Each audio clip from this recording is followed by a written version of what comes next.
Hello everyone, today we're going to be learning about cryptography. In this video we're going to be learning to use some outdated techniques for cryptography. These are just some simple little ways that you can send messages for fun. The way that we're going to be learning today is not particularly difficult, but it does take some time to do as well as to decrypt.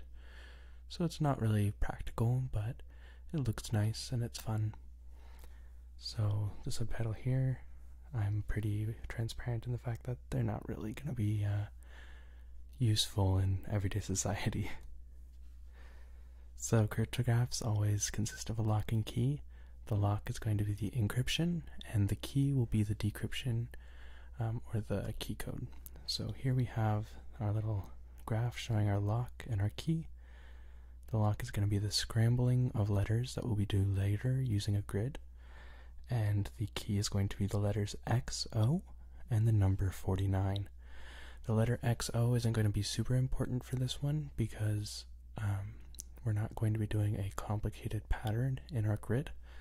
If the pattern were more complicated, we would need a letter code. This letter code isn't a good idea, honestly, because the code is too short.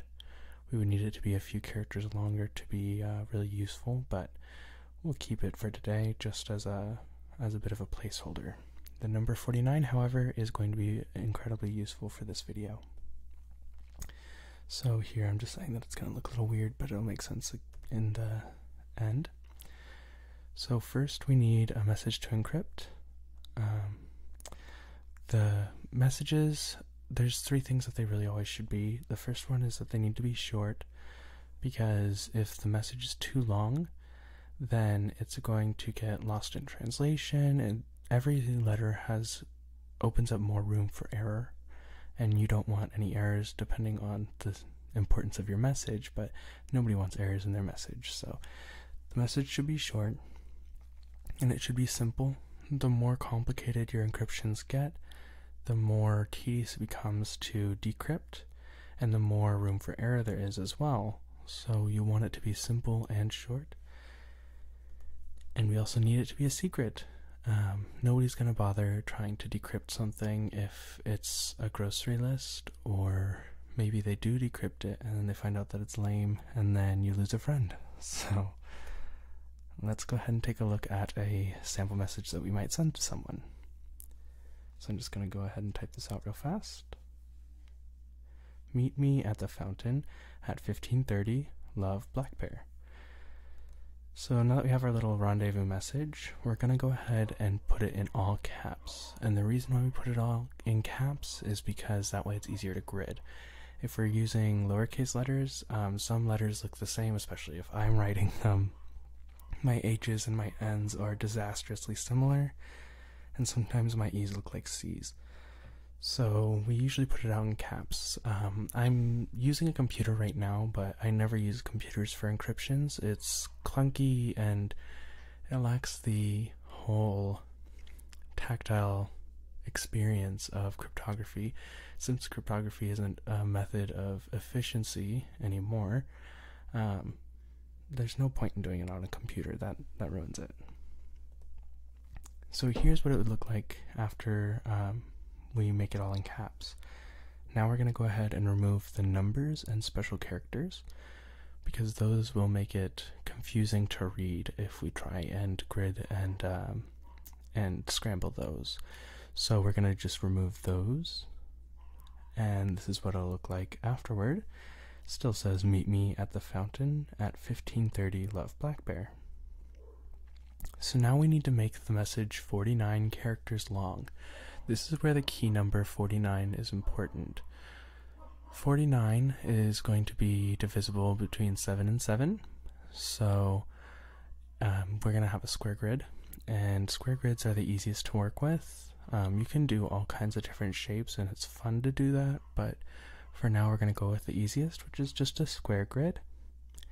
So we're going to add the XO that we were talking about earlier to the end of the statement.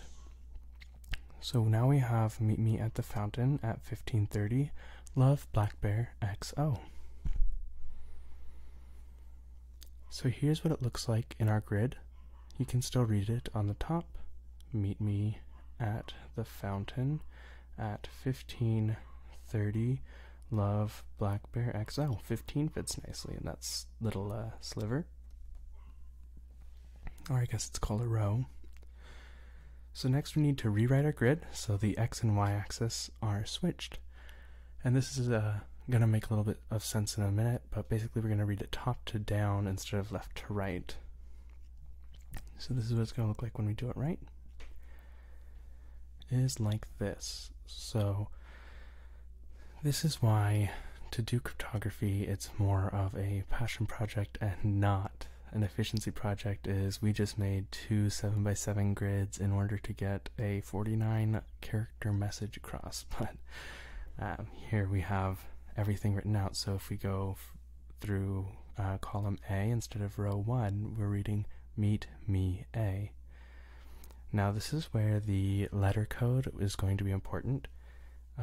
If we look here, it says XO at the end on column G. Now if this were a more complicated pattern, like a swirling out from the bottom right or even from the center, it would be really important to have a good phrase. Something like zoo zebra is useful because you're using letters that aren't normally found. So that would be easier to locate. So you're trying to locate the pattern for that keyword that you know is going to be in the phrase. And using that, you'll be able to decrypt the rest of the message following the same pattern. Now, I know I said zoo zebra would be a decent phrase, but it also wouldn't. And the reason for that is Z's are very uncommon, so if somebody knows what they're doing and they're trying to decrypt it, the Z's would be a dead giveaway that it's a part of a phrase or a key and not part of your message.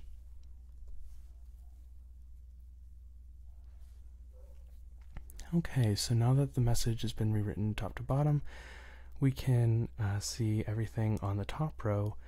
If we read it left to right like we normally would, it's going to be really funky. So MTN FTOK is now the first word instead of meet me A. So let's go ahead and see how it would look if we wrote it out as if we were reading it for the first time left to right. It would look like this. Now, what I was saying in the previous slide that I skipped over is that we need to space out the letters so that it looks nice, because clearly this is all about the fun and making it as enjoyable as possible. And what's the point of making an encryption if it's going to look like jobbled up garbage? So here we have it say mountain, ftok, TTIHV, B, Haffy, Eteter, Banff, Netler, Oi, XO, Tunnelco. So it's still just random stuff, but you can almost say the words. So then all they'll have to do is they'll just put it in their own 7x7 grid, because they'll already know that it's a 49 letter message. So they'll make their own 7x7 grid and just plug it right in, and they'll get the same thing that we had before. And then off of the XO that we put in, they would know to read it top to bottom, and they'd be able to decipher the message. So that's it for today's presentation.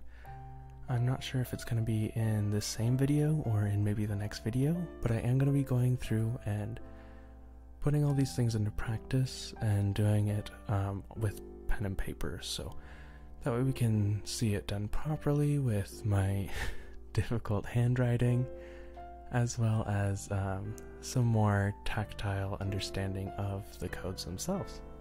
Thank you so much, and you have a great day.